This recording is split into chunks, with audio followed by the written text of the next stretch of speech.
Hello friends, मैं राजकुमार sir. और आज हम एक नई वीडियो आप लोगों को क्लास 10th के लिए कराए हैं। जैसे हमने कल बताया था कि क्लास 10th की जो वीडियो है, जो कल पीछे हमने क्लास 10th का वीडियो के सिलेबस जो हमने बताया था, उस सिलेबस में हमने इस बात की चर्चा की थी कि जैसे आपके 3 चैप्टर हैं, ट्रिग्नोमेट्री, ज्योमेट्री और एक चैप्टर है आपका अलजेब्रा। इन 3 चैप्टर से आपको 60 नंबर यानी प्रत्येक चैप्टर से 20-20 नंबर आते हैं। तो आज हम सबसे पहले शुरू करते हैं त्रिकोणमिति, और त्रिकोणमिति में हम शुरू करते हैं। और ये वीडियो जो है आज से शुरू हुआ है, तो अब आपको पर डे त्रिकोणमिति का वीडियो मिलेगा। और साथ ही जो भी हमारे 12th के विद्यार्थी अगर इस वीडियो को देख रहे हैं, तो उनसे हम इस बात को सूचना कर दे कि वो लोग कृपया जो YouTube पे जैसे जाएंगे और मैथ क्लासेज राजकुमार सर सर्च करेंगे YouTube पे, तो जैसे मैथ क्लासेज राजकुमार सर सर्च करेंगे, वहां पे आप जाइएगा तो वहां उसके बगल में प्ले लिस्ट मिलेगा। उस प्ले लिस्ट को खोलिएगा तो वहां कंटिन्यूटी के चैप्टर के 9 वीडियो मिलेंगे। कंटिन्यूटी चैप्टर के 9 वीडियो है, तो आप फिलहाल 4 से 5 दिनों में उस 9 वीडियो को कवर कीजिए। तो फिर हम एक्सरसाइज 5.2 से वीडियो बनाना शुरू करेंगे, क्योंकि उसमें 5.2 से वीडियो अपलोड नहीं है। तो हम अपने 12th के विद्यार्थियों से सख्त मतलब कि उनके लिए जरूरी सूचना है कि वो लोग जरूर इस चीज को करें। और साथ ही साथ ये जो 10th की वीडियो बन रही है उनको भी देखें, और बीच बीच में हम आके आपको कंटिन्यूटी के कुछ सवाल, प्रॉब्लम्स जैसे हम आपको आके शेयर करेंगे, और ऐसे सवाल को आप सॉल्व करेंगे और हम आपसे पूछेंगे कि आप कितना तक पढ़े हैं कंटिन्यूटी और कितना तक नहीं पढ़े हैं। तो आइए मेरे प्यारे साथियों, हम शुरू करते हैं क्लास 10th की वीडियो त्रिकोणमिति। तो देखिए, क्लास 10th की वीडियो में आपका सबसे पहले हम शुरू करते हैं ट्रिग्नोमेट्री। ट्रिग्नोमेट्री क्या है? देखिए, त्रिकोणमिति, ट्रिगोनोमेट्री, जिसको हम लोग त्रिकोणमिति कहते हैं। त्रिकोणमिति क्या है? ट्रिगोनोमेट्रन। देखिए, ट्रिगोनोमेट्री,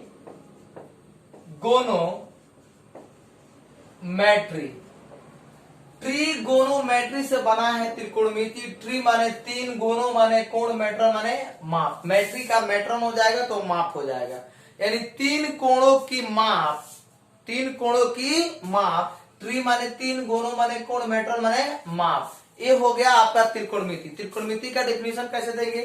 तो बोलेंगे त्रिकोणमिति गणित की वह प्रमुख शाखा है जिसमें त्रिभुज की तीनों भुजाओं और तीनों कोणों के पारस्परिक संबंधों का अध्ययन किया जाता है।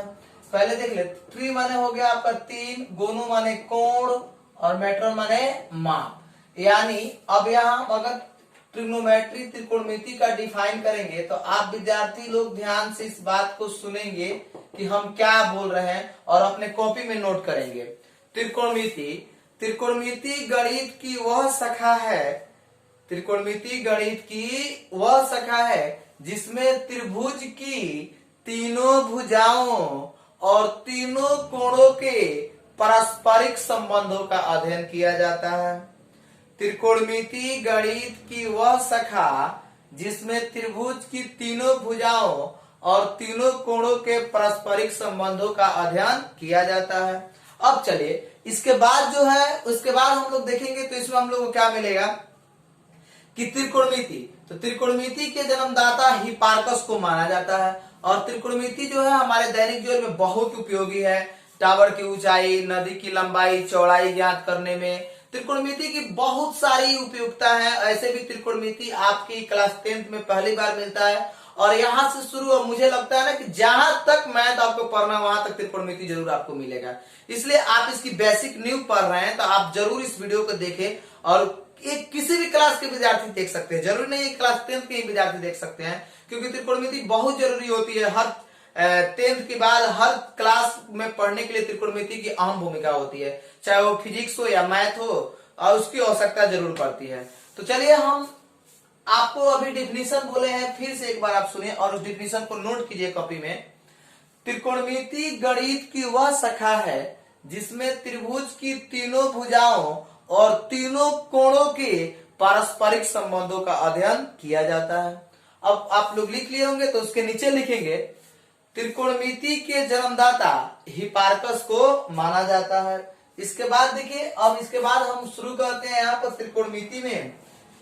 जैसे एक समकोण त्रिभुज लेते हैं, और एक समकोण त्रिभुज जो है, देखते हैं एक समकोण त्रिभुज में, एक समकोण त्रिभुज लेते हैं और समकोण त्रिभुज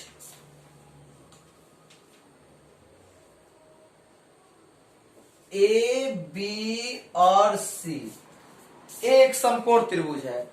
यहां पर क्या है 90 डिग्री। ए बी सी एक समकोण त्रिभुज है, यहां पर 90 डिग्री है और यहां से एक एंगल लेते हैं हम, यहां पर हम थीटा लेते हैं। देखिए ऐसे विद्यार्थियों से आप पूछेगा तो विद्यार्थी हमेशा एक ही बात जानते हैं कि एक क्या है आपका लंब है और एक क्या है आधार है और एक क्या है कर्ण है, यानी उनकी जो थिंकिंग है ना ऐसे बनी रहती है। बट लंब जो है वो कोण के आधार पर डिपेंड करता है, कोण कहाँ है उसके हिसाब से लंब और आधार चेंज होता है। तो देखिए हमने थीटा यहाँ पर लिया है, तो थीटा यहाँ पर लिया है तो अब लंब क्या हो जाएगा बी से, यानी त्रिकोणमिति कहता है कि थीटा के सामने की भुजा लंब होती है, थीटा के सामने की भुजा लंब होती है। तो थीटा के सामने की भुजा लंब होती है तो इसके सामने की भुजा ये लंब हो गई और ये वाला क्या हो जाएगा आधार और ये वाला क्या हो जाएगा कर्ण हो जाएगा। तो देखिए हम लोग इसको क्या बोलते हैं, इसको हम लोग लंब बोलते हैं, जिसको हम लोग लिखते हैं परपेंडिकुलर, और परपेंडिकुलर को शॉर्ट में लिखते हैं पी।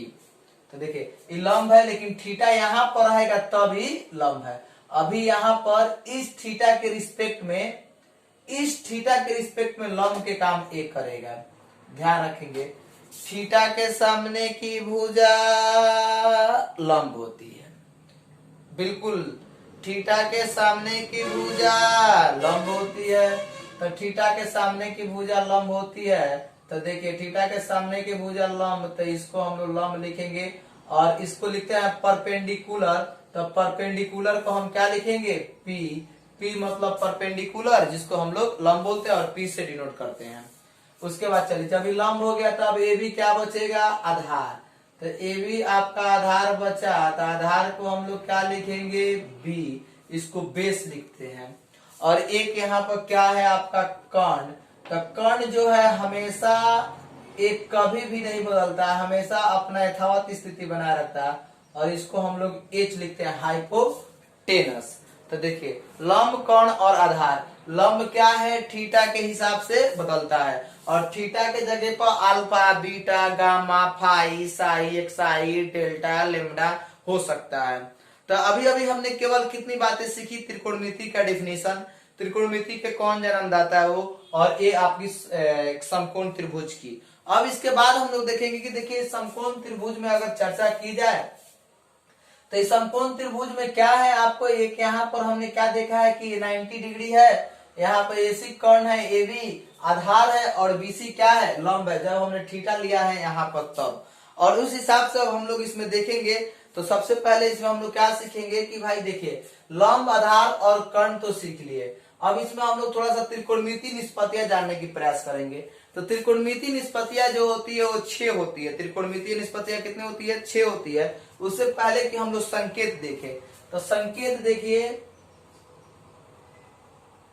पहले हम लोग त्रिकोणमिति निष्पत्ति जानते हैं फिर उसके पहले संकेत देख लेते हैं। तो देखिए हम संकेत देख रहे हैं, आप उसके नीचे लिखेंगे डिफिनीशन, डिफिनीशन के बाद इस फोटो को बनाएंगे और इस फोटो के बाद आप संकेत को लिखेंगे, संकेत के बाद हम जो बातें लिखाएंगे उसको लिखेंगे आप लोग। संकेत नाम और संकेत, कुछ सिंबल हम देते हैं आपको, उन सिंबल को आप जरूर याद रखिएगा। सिंबल देते हैं संकेत alpha beta gamma phi psi xi delta और लेम्डा।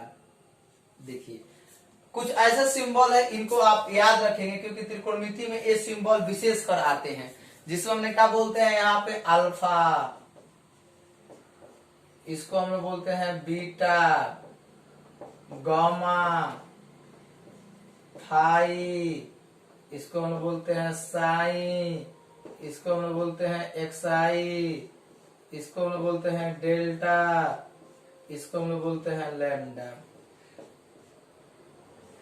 देखिए alpha beta gamma phi psi xi delta lambda, सुनिए ये नाम और ये क्या हो गए संकेत हो गए।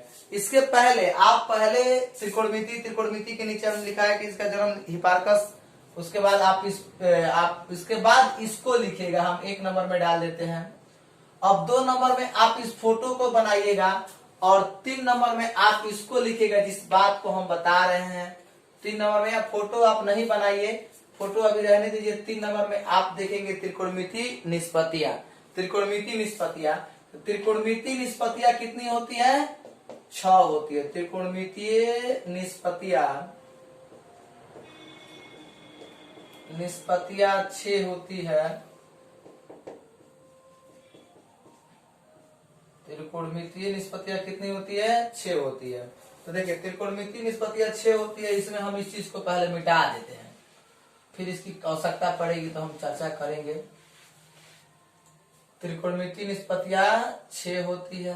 अब 6 कौन कौन निष्पत्ति होती है? देखिए 6 निष्पत्ति होती है। इस 6 निष्पत्ति में हम लोग देखते हैं त्रिकोणमितीय निष्पत्तियां 6 होती है।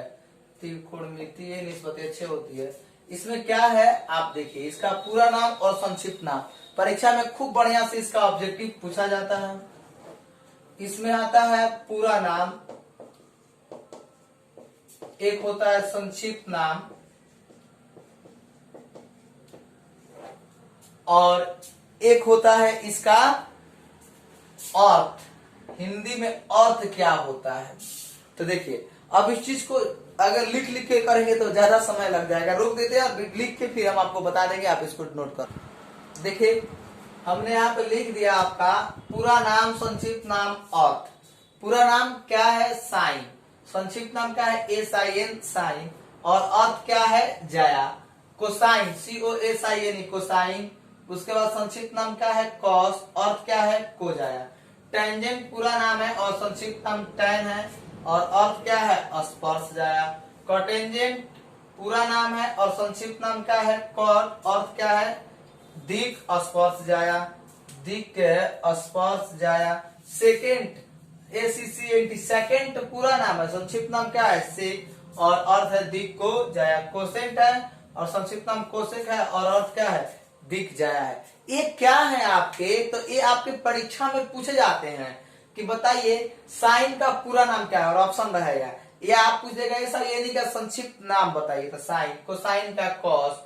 देखिए कोसाइन और कोसेंट दोनों समझने वाली बात है। कोसाइन का कॉस होता है, कोसेंट का कोसेक होता है। इस पे आप जरूर फोकस कीजिएगा, तब जाके आपकी काम जो है ना बिल्कुल आसान हो पाएगी और आप आसानी से इस चीज को पूरा समझ जाएंगे। तो चलिए हम उम्मीद करते हैं कि आप लोग जरूर इन सभी चीजों को कॉपी में नोट कीजिए।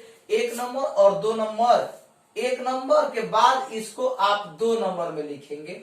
इसको आप 2 नंबर में लिखिए, और फिर हम आगे चलते हैं। एक सिंपल समकोण त्रिभुज लेते हैं लंबकोण आधार के लिए, ताकि जरूर वो बेसिक चीज आपके अंदर बना रहे और आप उन चीज को याद कीजिए। बिल्कुल हम जीरो से आपको पढ़ाएंगे, और हम ऐसा नहीं चाह रहे कि हम एक ही बार आ जाए टॉपिक पे और एकदम शुरू कर दे और बहुत सारा चीज लिखा दे, पढ़ा दे और आपके पास कुछ ना हो। ऐसा करने की कोई मानसा नहीं है मेरी। बस मेरी सोच है कि आपको जीरो से शुरू किया जाए और हीरो तक बनाया जाए, हीरो तक आपको लेके जाया जाए। तो चलिए हम शुरू करते हैं।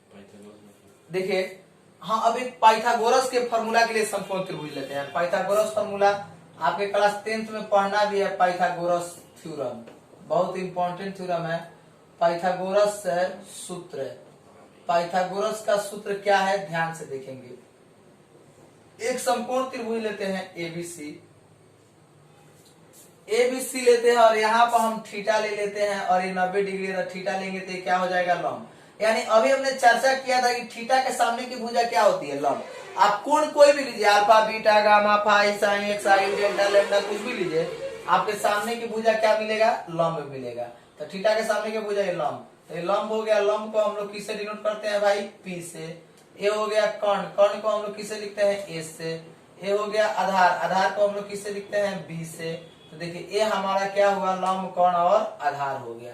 अब चलिए लंब, कोण और आधार हो गया। अब इस समकोण त्रिभुज में हम लोग थोड़ा सीखेंगे। समकोण त्रिभुज ABC में, समकोण त्रिभुज ABC में देखिए कर्ण स्क्वायर, कर्ण AC के स्क्वायर, कर्ण स्क्वायर बराबर लंब स्क्वायर जोड़ आधार स्क्वायर। यानी कर्ण क्या है? AC, तो H स्क्वायर बराबर P स्क्वायर जोड़ B स्क्वायर। एच हटेगा तो क्या होगा, अंडर रूट पी स्क्वायर जोड़ बी स्क्वायर। याद कीजिए आप लोग 3 नंबर तक पढ़े हैं, 3 नंबर के 1 हो गया। अब चलिए 3 नंबर के 2 देखिए, हमने कर्ण स्क्वायर और लंब स्क्वायर जो आधार स्क्वायर लिया है। अगर यहाँ से हम लंब स्क्वायर निकालेंगे तो लंब स्क्वायर निकालेंगे तो क्या होगा, कर्ण स्क्वायर माइनस आधार स्क्वायर हो जाएगा। तो यहाँ से अब क्या निकालते हैं, लंब। तो लंब क्या है, ए बी। तो लंब ए बी है तो ए बी के स्क्वायर, यानी कि लंब स्क्वायर बराबर कर्ण स्क्वायर ए सी के स्क्वायर माइनस बी सी के स्क्वायर। तो चलिए अब ए बी लंब है तो लंब पी स्क्वायर बराबर ए सी क्या है, h square minus b c. तो क्या हो जाएगा आपको, बी स्क्वायर। तब p बराबर under root h square minus b square. ये हो गया हमारा क्या, लंब। अब 3 नंबर चलिए, 3 नंबर में क्या है, 3 नंबर में जो है, 3 नंबर में हम निकालेंगे यहाँ से आधार। तो आधार निकालेंगे तो देखिए आधार में हमको क्या मिलेगा, आधार b। तो bc के स्क्वायर बराबर bc। तो कर्ण बड़ा होता है, समकोण त्रिभुज में सबसे बड़ी भुजा का नाम कर्ण है। तो कर्ण बड़ा है तो कर्ण ले लेंगे कितना, ac के स्क्वायर, कर्ण स्क्वायर माइनस ab के स्क्वायर। तो देखिए कर्ण bc स्क्वायर हटेगा तो क्या होगा, रूट हटेगा। अभी नहीं हटाते हम रूट, अभी लिख देते हैं यहाँ पर क्या, b स्क्वायर बराबर h square minus p square, और b हटेगा तो root under h square minus p square. तो देखिए b बराबर under root h square minus p square. एक क्या हुआ हमारा, तो हमें समकोण त्रिभुज में पाइथागोरस की फॉर्मूला को देखे, और ये पाइथागोरस फॉर्मूला बहुत जरूरी है, आपके एक एक पॉइंट पे ही आपको काम आएगा। तो बस अभी इस वीडियो में यहीं तक है। आप लोग जरूर इन सभी चीजों को कीजिए और आप इन सभी चीजों को याद कीजिए, तो फिर हम अगला वीडियो लेके आएंगे। तो वो धीरे धीरे हम वीडियो को लॉन्ग करेंगे, जैसे अभी हमने 17 से 18 मिनट का वीडियो बनाया है, फिर आगे जब हम आएंगे तो 25 से 30 मिनट, ऐसे कर करके वीडियो का स्टेप बढ़ते जाएगा और आपकी पढ़ाई सुचारू ढंग से हो जाएगी। और बता दें आवश्यक सूचना, ये वीडियो फिर वीडियो से ही आप पढ़िए, फिर क्लास में पढ़ाई नहीं हो पाएगी। इसलिए आप लोग पूरे जी जान लगा के इसको पढ़ेंगे और याद करेंगे। ठीक, आपको बहुत बहुत धन्यवाद। फिर मिलेंगे हम अगले वीडियो में।